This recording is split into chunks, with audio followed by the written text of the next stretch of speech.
everyone, I hope that you're well. 2023 was a crazy year of travel and there were some lows but mostly highs, so I thought I would share with you my travel highlights and lowlights for the year 2023. Consider this like my 2023 travel wrapped, like a Spotify wrapped.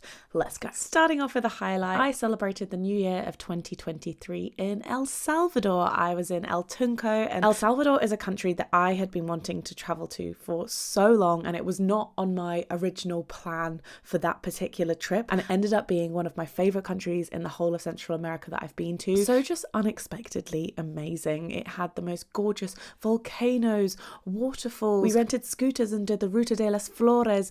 The amazing hot springs that they had here were just insane. I absolutely loved El Salvador, and I really hope to return one day. Then on my way home from El Salvador, I stopped in Denver, Colorado for a week, and when I very first arrived, it was a bit of a low light because I left my prescription glasses in Denver airport, never to be seen again. And they're expensive, you know, they're like £100. So I guess that was a low light. But a highlight was being in Denver, Colorado, and I went snowboarding. I hadn't been snowboarding in years. I was with my friend Ty, and we went snowboarding one day on Copper Mountain and one day at Keystone, and I absolutely loved it. I loved it so much. After I got home from the snowboarding trip, I went to the south of Spain for a few days to meet my friend Will, which was really nice, but followed by a low light because I lost my phone on one of the last nights in Spain and never to be seen again. I was absolutely devastated. I am someone who takes pride in the fact that I never really lose anything, despite the fact that I travel as much as I do. I wouldn't say I take care of things so much, like my things always look super battered,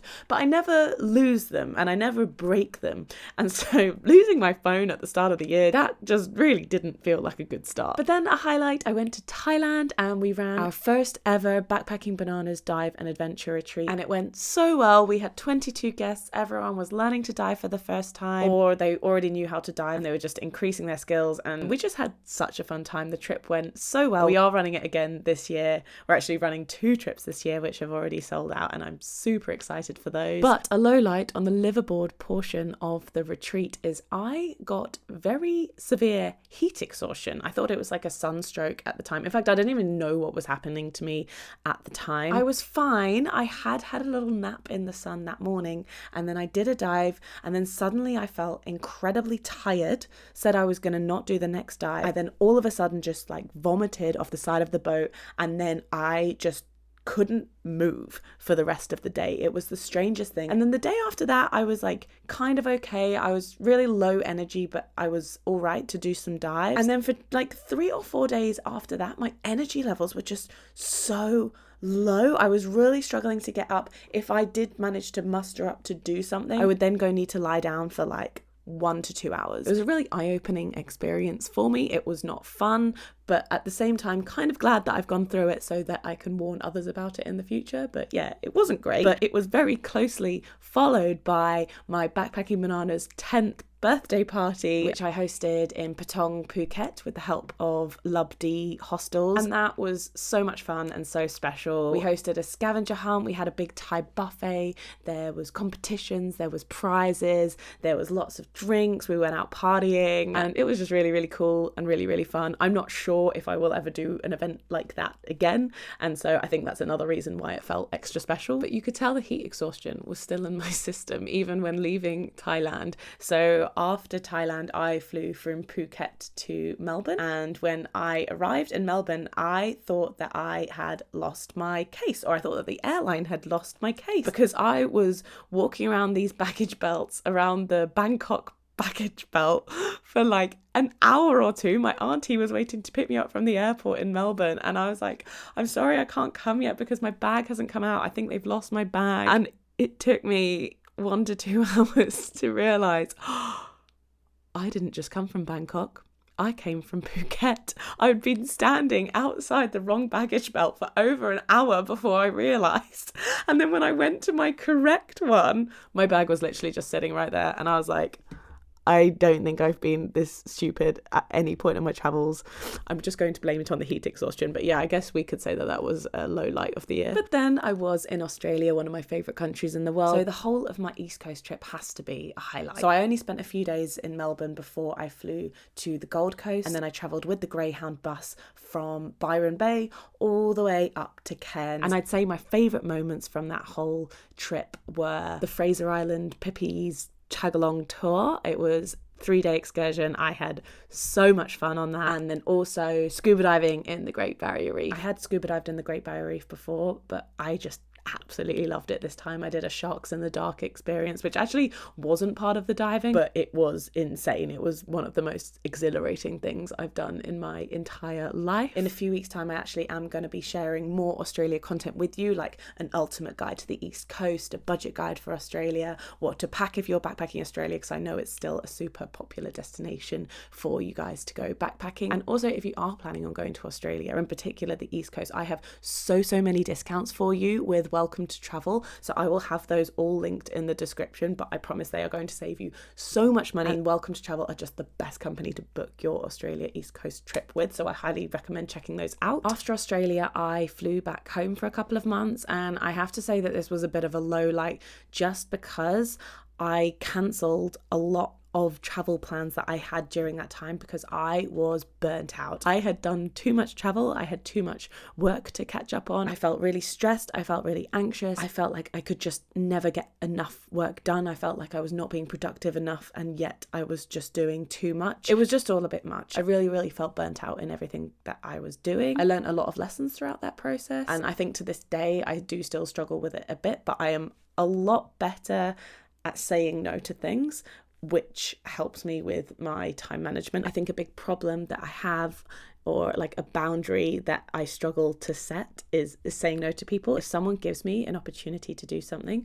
I'm such a yes person, and I do think that that can be a really positive thing. And I think that that's brought me some amazing opportunities and brought me to some really great places in the past. But I think that there's definitely a balance because if you say yes to too many things, then it leads to burnout and it's just going to be a bit of a downward spiral. So we're still working on that. But I think I am in a much better place now than what I was back then. But after that burnout period, you'll be pleased to know that this is followed by like 5 or 6 highlights throughout the year. So firstly, I went to Turkey with my friends and did MedSailers. This was my 4th time traveling with MedSailers. It's one of my favorite weeks in the whole year.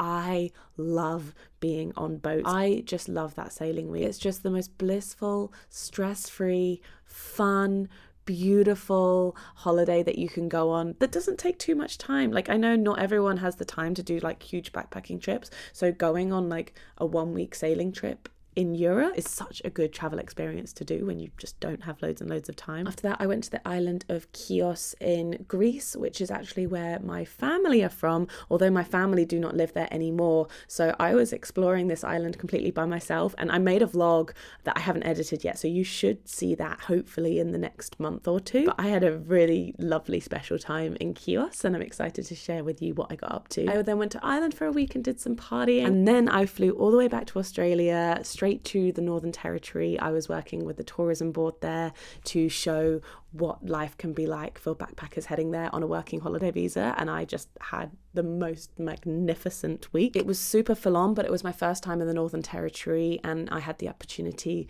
to explore Kakadu National Park, to do a heli pub crawl. That's definitely the coolest thing that I've done this year. That was around Litchfield National Park, and like getting a helicopter which just landed straight on a waterfall. Spending time in Darwin, which was a super cool city as well. I absolutely loved that trip. And then when I got back from that, I had about a month before I went to Pakistan, so I was kind of in full hiking training mode. I was super keen to get as fit as possible for the hiking expeditions in Pakistan. So I drove my car, my mum's car actually, all the way up to the Lake District. And the reason why I drove my mum's car is because I was able to put roof racks on her roof. My car is too small for roof racks, and the reason I wanted roof racks is because I have a tent box. So I stuck my tent box on the top of her car, and I first drove up to Yorkshire and did the Yorkshire 3 Peaks Challenge with my friends Jade and Caitlin. Vlog still coming soon for that one, and it poured it down with rain, but it was a really good challenge. And then I went across to the Lake District and I did some more hikes in the mountain up there, and that in itself was me putting myself outside of my comfort zone. But I really enjoyed it. There was one night I was parked in a campsite kind of close to the bottom of Scarfell Pike, and it was raining, and I was just watching the rain from my tent by myself. I had a glass of wine, I had no reception on my phone, and I just really felt like it was just me and nature. I just made my dinner on like my portable stove, and that was a really special, fun time to me. I'd never done solo camping before, and I got myself into some great shape for Pakistan. So Pakistan 2023, I ran 2 back-to-back hiking expeditions, and they went so well,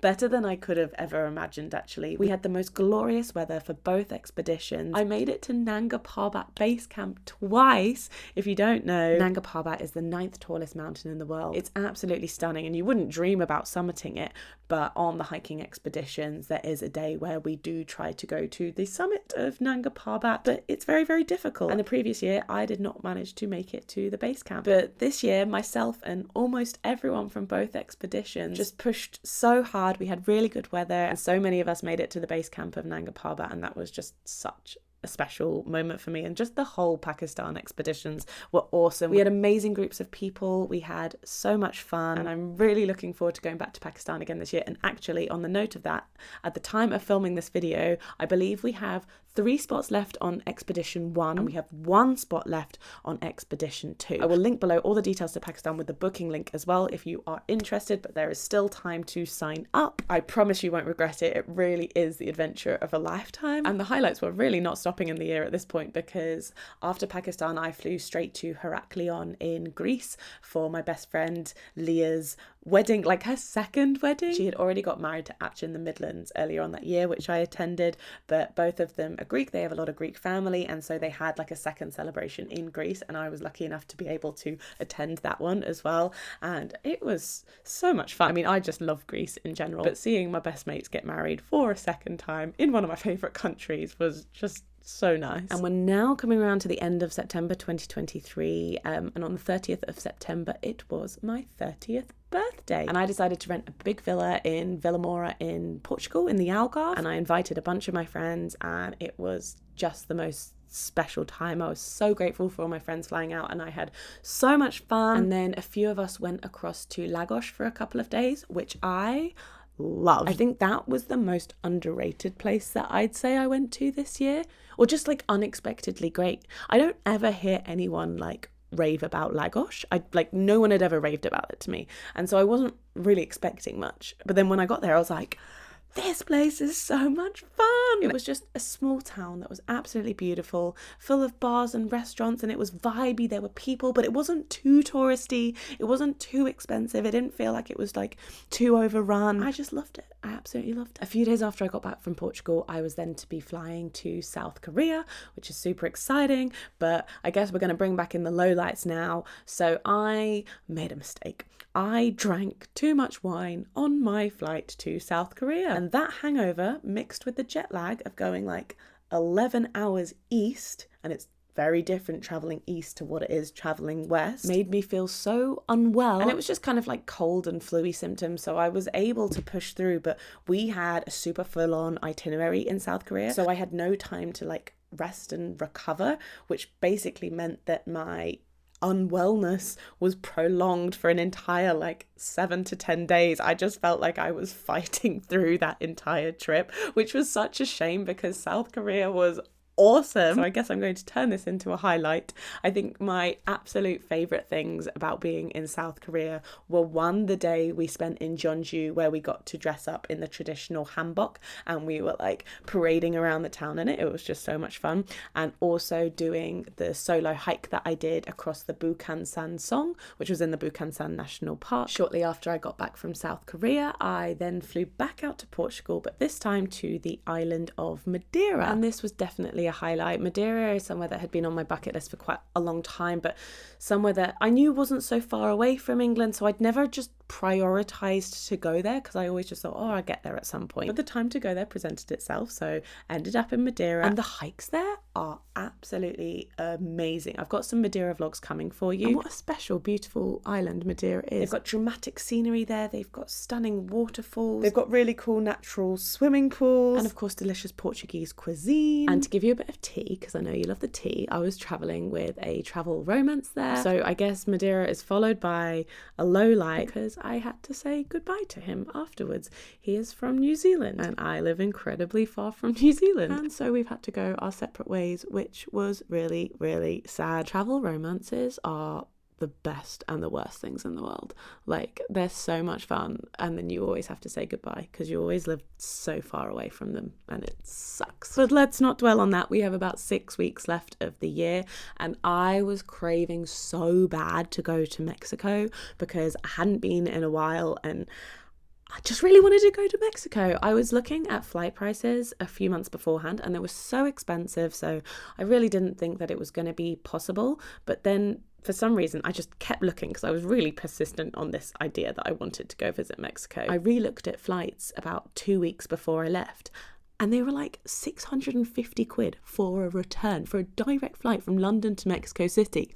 And I was like, booking it straight away. There was no way I wanted to pass up that opportunity. And as much as I would have loved to have travelled around Mexico, there was a lot of work that I needed to catch up on. So I was really just looking for a place kind of similar to Puerto Escondido, I guess, where I could settle for an entire month, get a lot of work done, but also just be somewhere fun so that when I wasn't working, I could hang out with some cool people and I could do some fun activities. So I decided to go to Sayulita. This was a town on the west coast near Puerto Vallarta, which I'd never been to before, but when I was in Puerto Escondido, so many people were recommending to me Sayulita. They were like, oh, you haven't been, you must go. So I always had it in my mind that that's where I must go next. And honestly, it was just brilliant. I did everything that I set out to do. I spent a lot of time in co-working spaces. I got a lot of work done. I ate a lot of tacos. I drank a lot of margaritas. I did some fun activities. I made some really good friends. I watched sunsets. I joined some Spanish classes. I mean, I never lost my love for Mexico, but going back for a month just really like reignited my love for Mexico, and I just want everyone to go and experience it. It's truly one of my favorite countries, which leads me very nicely onto the fact that our Mexico group trips are now on sale and we do have a few spots left on both trips. I will put up here the dates for our Mexico trip and I will leave a link in the description to all of the details, but we are basically running 2 trips. The first one goes from Mexico City to Cancun. The second one goes from Cancun back to Mexico City. They are the exact same itineraries, but they are just in reverse,